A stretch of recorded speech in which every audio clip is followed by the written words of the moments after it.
여러분 읽어보셨겠지만 오늘 본문을 보면은 예수님께서 예루살렘 성에 입성하시는 그 모습을 봅니다.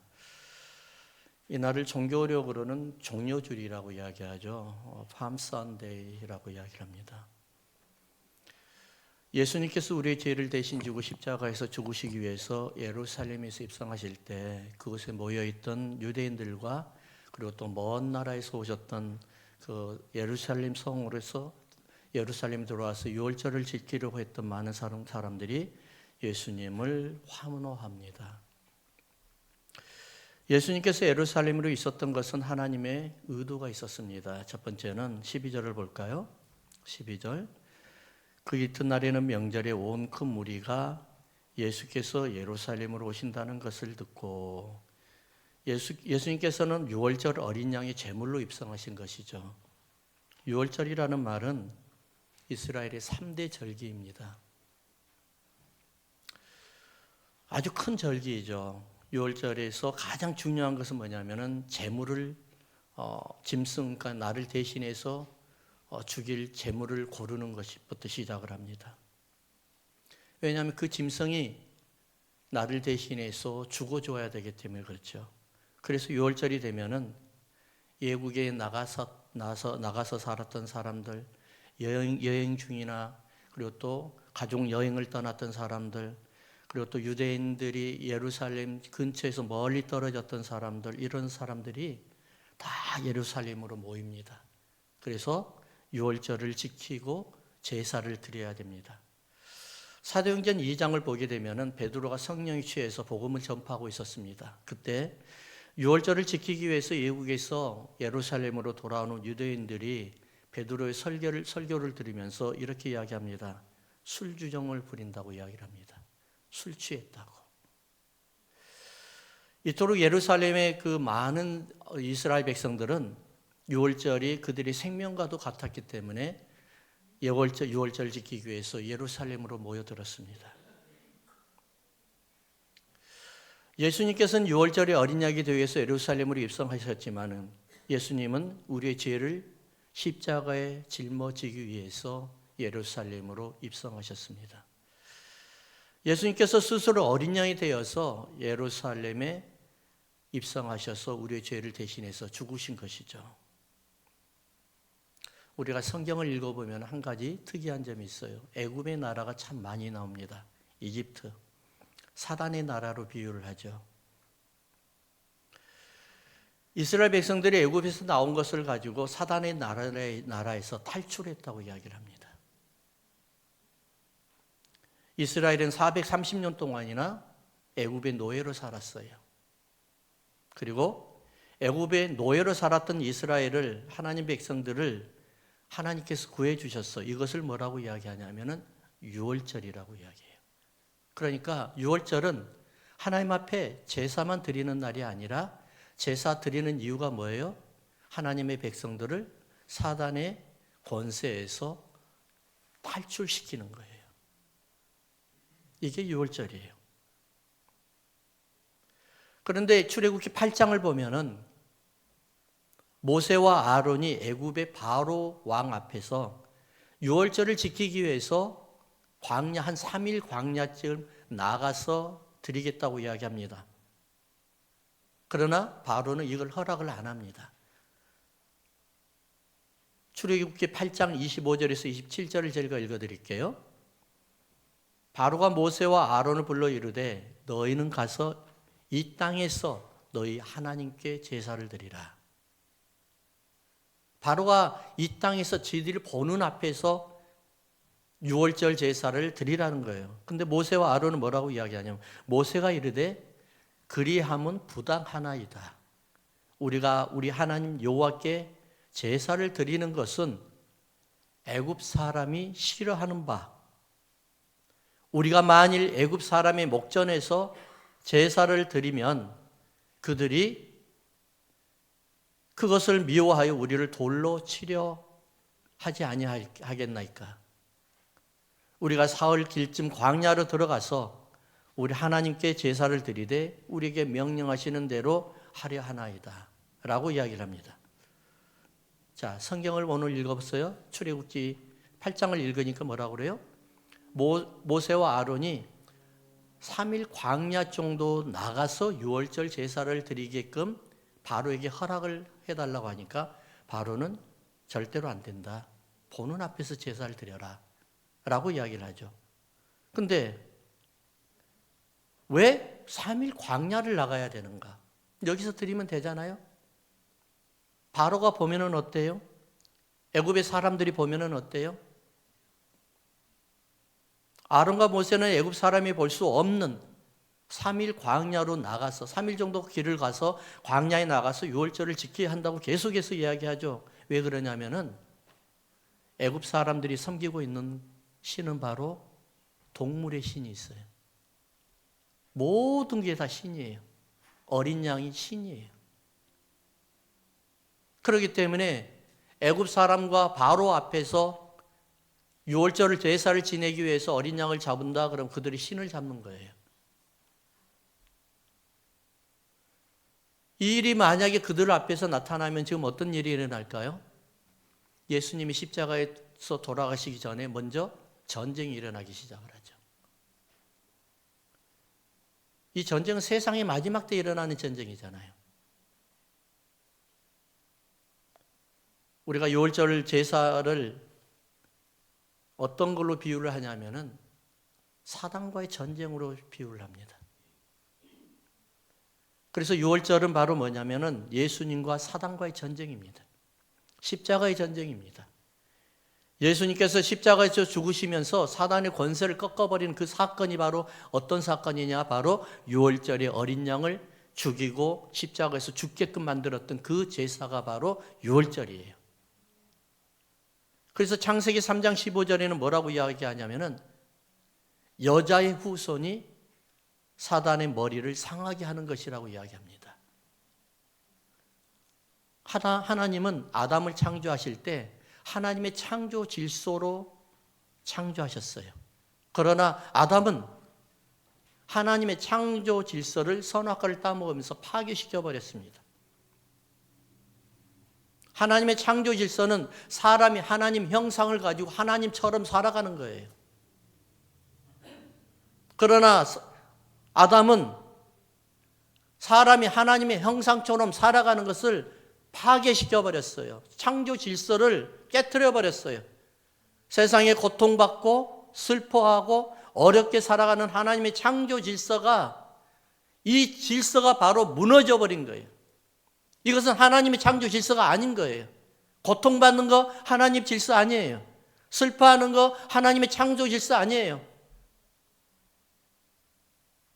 이 모든 것을 아담이 파괴시켰어요. 그러나 예수님께서 이 땅에 오신 이유가 뭘까요? 세상을 정복하고 다스리고 하나님과 기뻐하고 즐거워하면서 살아가는 하나님의 창조 질서를 다시 회복시키기 위함이에요. 이것이 바로 우리가 살아가야 될 목적입니다. 십자가의 능력이 바로 여기에 있는 거예요. 하나님의 창조 질서를 회복하는 거예요. 하나님 형상을 회복하는 거예요. 하나님과 함께 기뻐하고 즐거워하는 거예요. 그래서 우리가 예수님께서 예루살렘으로 성으로 입성하실 때 우리는 예수님을 찬양하는 겁니다. 기쁨으로 영접하는 겁니다. 왜냐하면 예수님께서 하나님의 질서를, 창조 질서를 회복하기 위해서 오셨기 때문에 그렇습니다. 하나님의 백성들이 세상에서 고통당하고 슬퍼하며 힘들어하는 것에서 벗어나서 하나님의 기쁨이 되어 하나님의 창조 질서를 회복하면서 하나님의 회복된 형상으로 살아가는 것이 바로 뭐예요? 하나님의 기쁘신 마음이기 때문에 그렇습니다. 두 번째를 보니까 13절을 보니까 종려나무를 가지고 맞으러 나가 외치되 호산나 찬송하리로다 주의 이름으로 오시는 이 곧 이스라엘의 왕이시여 하더라. 한번 따라합시다. 왕에게 드리는 대관식의 찬송을 받으시기 위해서 오셨습니다.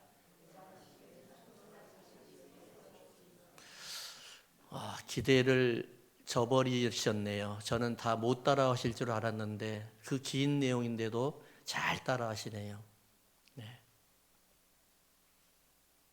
13절에 보니까는 뭐라고 이야기하냐면은 종려나무를 가지고 종려나무 가지를 가지고 흔들었다 이 말씀이에요.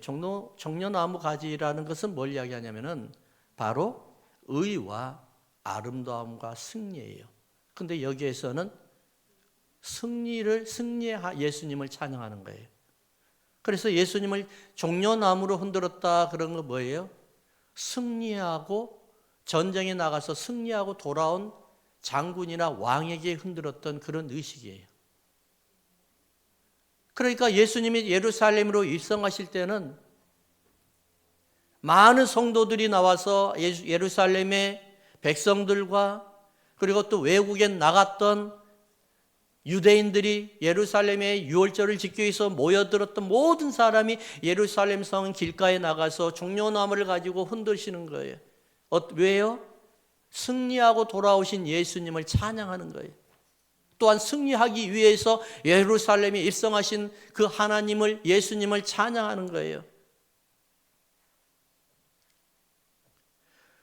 그래서 왕은 전쟁에서 승리해야만 존경을 받잖아요. 전쟁에 나간 적군을 무리쳐야만이 장군이 찬양을 받습니다. 예수님이 바로 그런 분입니다. 예수님께서 사단과 싸워서 승리하신 영광의 메시아를 찬송하는 것이 바로 예루살렘으로 입성하신 예수님을 찬양하는 겁니다. 우리는 다음 주에 고난의 주간을 맞이합니다. 고난 주간 때 우리는 슬퍼하거나 우리는 너무너무 힘들어할 필요가 없습니다. 예수님이 고난을 받아야만이 내가 승리하기 때문에 그렇습니다. 예수님이 죽으셔야만이 내가 살아나기 때문에 그렇습니다. 어떻게 보면 이거 굉장히 이기주의적인 것 같아요. 너무 인간의 양심상으로는 이렇게는 생각할 수도 없는 일인 것 같아요. 그러나 중요한 것은 예수님이 나를 위해서 죽지 아니하였다고 하면은 나는 이 세상에 그냥 하나의 사람으로 끝을 맺는 거예요. 하나님의 아들이 아니에요.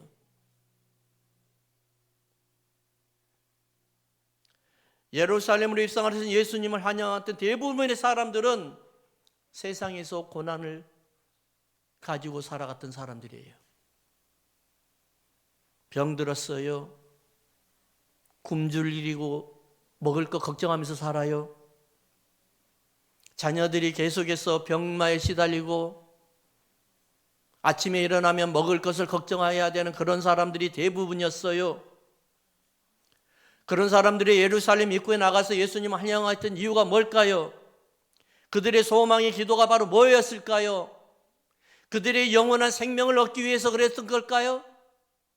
그들의 고통과 아픔과 상처와 가난이 이제 제발 예수님을 통해서 벗어나기 위함이었다는 사실을 우리는 믿으시기 바랍니다. 사람은 지금 당장 아프면 먼 미래를 생각을 못해요.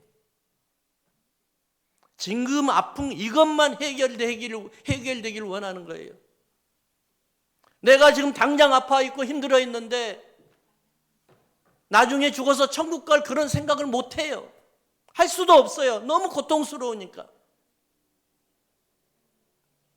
그래서 우리는 예수님 믿는 것은 이 땅에 예수님이 일하시는 것을 경험해야만이 하늘에 가서도 주님 앞에 예배드리고 찬양드리는 하나님의 백성으로 살아가는 거예요. 어떤 목사님들은 이렇게 이야기해요.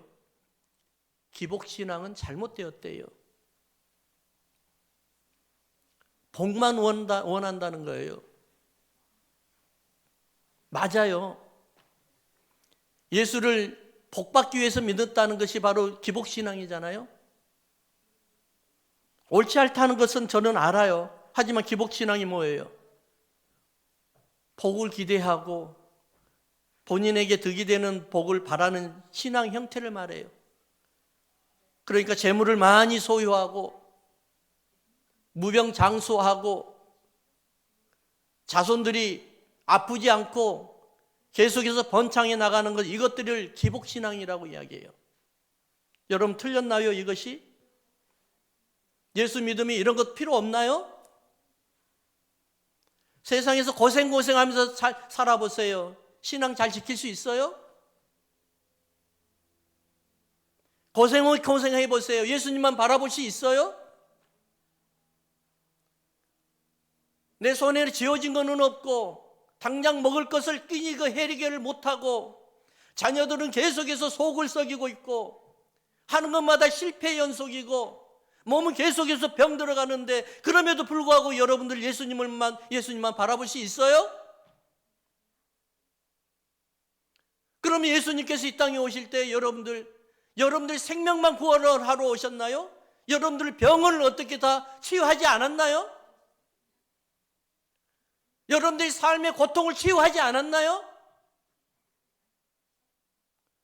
예루살렘 성으로 입성하는 예수님을 환영했던 이스라엘 소원이 뭐였었을 것 같아요? 예수님, 제발 이제 우리 병에서 좀 낫게 해주십시오. 가난에서 좀 해결해 주십시오. 이제 돈 걱정 좀 안 하게 살게 해주십시오. 이런 소망이 없었을까요? 계시록 5장을 보면은 유대 지파 사자 다윗의 뿌리가 이겼다라는 말씀이 나옵니다. 유대 지파시요 다윗의 자녀로 오신 예수님께서 세상을 이기셨다는 거예요.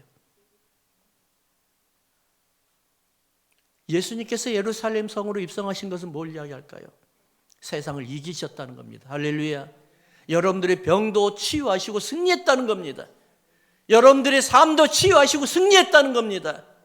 그리고 여러분들의 자녀들도 다 회복이 되고 승리했다는 것입니다. 이것이 바로 하나님의 창조 질서를 회복하는 것이에요. 하나님은 여러분들이 고통스럽게 살아가는 것을 하나님 원치 않아요. 하나님은 여러분들이 행복하게 하나님의 일하심을 보면서 내가 너 아버지야. 너 나를 못 믿겠어? 나는 너를 꼭 붙들고 있는데 네가 어떤 병에 걸렸어도 나는 너를 반드시 치유할 것인데 네가 어떠한 환경에서 고통을 당해도 내가 반드시 너를 회복시킬 것인데 넌 나를 못 믿겠어? 그래서 예수님을 여러분들 앞에 보여주신 거예요. 사람은 눈으로 보지 아니하면 믿으려고 하지 않아요. 그래서 예수님이 사람의 몸을 입고 여러분들에게 보여주신 거예요. 그래서 여러분들이 보는 앞에서 십자가 죽으셨어요. 예수님이 십자가에 죽으신 걸 보지도 않고 예수님이 나를 위해서 나의 죄를 위해서 죽었다 그러면 누가 믿겠어요? 그래서 예수님이 십자가에 돌아가신 건 역사적인 사건이에요. 나의 죄를 짊어지고 돌아가셨고 나의 병을 짊어지고 돌아가셨고 나의 불행한 환경을 짊어지고 돌아가신 거예요. 그래서 예수님께서 이 땅에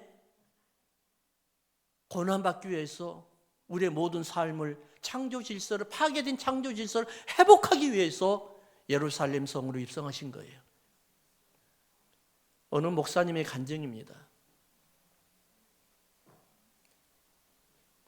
목사님은 시카고 갈릴리 감리교회를 섬기고 있었을 때 그때 경험했던 성도의 간증을 이야기하는 겁니다. 그 성도는, 그 집사님은 목사님보다 고등학교 5년 선배입니다. 서울에서 고등학교를 나왔고 대학교를 나와서 미국에 와서 미국의 회사에 들어가서 열심히 일하고 있었습니다. 죄송합니다. 미국에 온 게 아니라 미국 회사에서 한국에 있는. 그래서 그는 미국에 있는 또 유학을 오셔서 영문과 나왔지만은 미국에 유학 와서 인디애나 주립대학교에서 석사학위를 받았습니다. 그러면서 시카고에 있는 한 회사에서 취직이 되어 열심히 일하면서 사남매를 길렀습니다. 그러던 어느 날 성탄절 날입니다. 12월 24일 성탄절을 멀리 떨어져 있는 동생 가족과 함께 지내려고 길을 떠납니다. 아내가 앞에 타고 애들은 뒤에서 탔습니다. 뒤에 있는 아이들이 막 그냥 웃고 떠들고 막 하고 하는데 출발할 때부터 약간씩 눈이 내리기 시작을 합니다. 가면은 갈수록 이제는 앞이 잘 안 보일 정도로 눈이 내리기 시작을 합니다. 그 집사님은 약간 불안해하였지만은 그래도 아이들에게 불안을 감추면서 뒤에서 철 모르고 막 떠들고 재밌어 하는 애들을 바라보면서 운전에 대한 신경을 썼습니다. 동생이 사는 지역은 시골 지역이었습니다. 길이 그렇게 넓지도 않은 시골 지역이었습니다. 길을 가다 보면 비포장 도로도 있었습니다. 집사님은 이제는 고속도로에서 내려서 이제 로컬 길을 딱 가고 있는데 눈이 다 덮여져 가지고 어디가 길이고 어디가 밭인지를 구분을 못 합니다. 그러다가 예전에 왔던 경험을 생각해서 여기 정도는 되겠지 하고 쭉 가는데 한참 가다가 길 옆에 또랑으로 훅 빠져버립니다.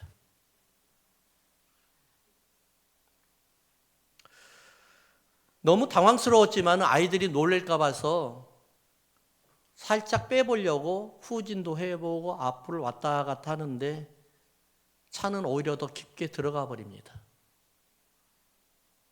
식구들이 다 내려가지고 자동차를 밀어보기도 해보고 했는데 안 됩니다. 트렁크 안에 있는 모든 물건들을 다 빼내가지고 바퀴에다가 뭘 깔고 밀어보는데도 안 됩니다. 꼼짝도 안 합니다. 새벽 12시가 넘었습니다. 시골길이라 나서 차가 오지 않습니다. 아이들이 추워서 지금 벌벌벌벌 떨고 있고 동사 직전에 있습니다. 너무 추워가지고 아이들을 엄마 아빠가 애들을 중간에 끼워가지고 막 마사지도 해줍니다. 근데 자기 자신도 느꼈답니다. 아, 이러다 죽겠구나. 그러면서 몸이 마비가 되어 오더랍니다. 너무 추우니까. 그래서 그때 붙들을 수밖에 없었던 하나님. 하나님 제발 우리 식구 여기 이곳에서 죽지 않게 도와주세요. 평소에는 그렇게 절실하게 찾지도 못했던 하나님을 그렇게 절실하게 기도했답니다. 하나님, 우리 아이들 살려주세요. 너무 추워서 이제는 정신이 몽롱해지더랍니다. 하나님 제발 좀 찾아주세요. 우리 아이들 살려주세요. 근데 새벽 12시가 넘었는데 차는 한 대도 안 지나가는데 저 멀리서 후레시라이트를 들고 뭐가 오더라 합니다. 자기를 향해서. 그래서 헛것을 본 줄 알았답니다. 근데 다시 보니까는 계속해서 저 멀리서 후레시라이트 2개가 오더라는 것입니다. 너무 반가워가지고 그 추운데 밖으로 나가가지고 그들을 영접을 하니까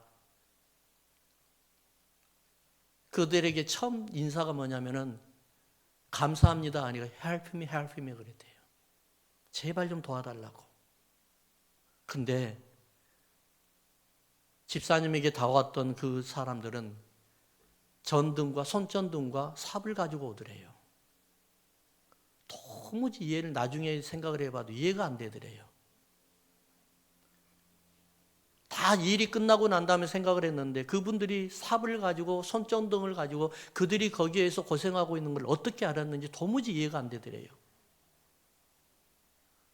그러면서 그들은 와가지고 집사님에 대해 뭐라고 그러냐면 지금 혹한주의보가 내렸으니까 차에 안에 들어가서 우리가 열심히 빼줄 테니까 들어가서 그냥 쉬고 있으라고. 나오지 말라고. 그러면서 그들은 1시간 정도 걸려가지고 눈을 치우고 그 다음에 밑에 있는 흙을 파내고 삽으로 다 해가지고 어떻게 해가지고 차를 구했어요. 집사님께서 너무나 감사해가지고 너무 고맙습니다. 이름이라도 알려주면 제가 나중에라도 살해 좀 하겠습니다. 그러니까는 그분 중에 한 분이 뭐라고 해요? 패시란 그러면서 하는 거예요. 아, 그래서 패시란이 자기는 이름인 줄을 알았대요. 그래서 그러면 어디서 사냐고 그것만 좀 알려달라고 하니까는 우리는 이 동네 근처에서 사는데 그냥 패시란 하고 그냥 떠나가 버리더래요. 그냥 다음날 아침에 이제 동생과 함께 성탄 예배를 드리려고 교회를 갔습니다. 죽음을 면하고 이제는 다시 살아서 교회에 왔는데 얼마나 은혜가 됐겠어요, 예배를 드리는데. 예배를 다 드리고 난 다음에 예배 후에 목사님을 만나가지고 그 담임 목사님에게, 목사님 혹시 이 근처에 사는 미스터 패시라는 아십니까? 라고 물어보니까 그런 사람은 없는데요? 라고 이야기를 해요. 그래서 집사님은 그 전날 밤에 있었던 일들을 목사님한테 다 설명을 하니까 목사님이 막 웃으시면서 이렇게 이야기하더라고요. 아, 그거는 사람 이름이 아니고요. 그냥 이런 말이에요. Pass it on이에요. Pass it on. 무슨 말인지 아시겠죠? 네가 받은 그대로 전해주라. 우리말로 이야기하면은 우리가 당신에게 해준 그대로 당신도 다른 사람들에게 이러한 사랑을 나누어 주십시오라는 이 말이에요. Pass it on. 우리는 자칫 우리의 기도가 막혔다고요, 하나님을 원망하는 신앙으로 빠져들 때가 있어요. 하나님 왜 기도의 응답을 안 해주세요? 그러나 하나님께서 우리를 부르고 계신 것은 우리가 망각하고 있어요. 하나님은 우리에게 계속 고통만 준다고 생각을 하거든요. 그런데 하나님께서는 우리를 고난의 지팡이로 우리를 때리면서 부르고 계신다는 것을 우리는 모르고 있었던 거예요. 하나님께서 얼마나 우리를 사랑하셨으면은 우리를 부르시기 위해서 고난의 지팡이로 우리를 만지고 계셨을까요? 하나님께서는 하나님의 자녀를 한 번도 버린 적이 없어요. 사랑하는 자녀에게 더 야단을 치고 매를 듭니다. 하나님도 그러신 분입니다. 하나님은 약속대로 하나님의 아들이신 예수님 이 땅에 보내주셨습니다. 우리의 고통과 눈물을 거두어 주시기 위해서 보내주셨습니다. 예수님은 우리의 고통과 눈물을 거두어 주셨습니다. Pass it on. 우리는 빚진 자들입니다. 하나님께 받은 사랑과 은혜를 다른 이에게 전해줘야 됩니다. 내가 아팠던 고통, 내가 치유받았던 은혜, 내가 아팠던 삶, 내가 회복되었던 우리의 모든 삶을 다른 사람들에게 나누어서 하나님이 살아계신 것을 여러분 전파해 줘야 됩니다. 그 사랑을 나눠줘야 됩니다. 우리만 살아가서는 안 됩니다. 우리는 빚진 자들입니다. 우리가 받은 하나님의 사랑 얼마나 큽니까? 이것이 바로 올해 우리 교회의 사명입니다. 여러분들이 사명이 될 수도 믿습니다. 내가 받은 은혜, 하나님의 은혜, 내가 받은 하나님 감사의 은혜, 십자가의 은혜, 나를 위해서 십자가에 돌아가셨던 예수님, 그분을 옆 사람에게, 이웃에게 나눠주십시오. 그들은 지금도 길가에 구렁텅이에 빠져서 헤매고 있는 사람들이 있습니다. 그 사람들에게 패스 it on. 그대로 나누게 주는 그러한 여러분들 다 되시기를 주님의 이름으로 축원합니다.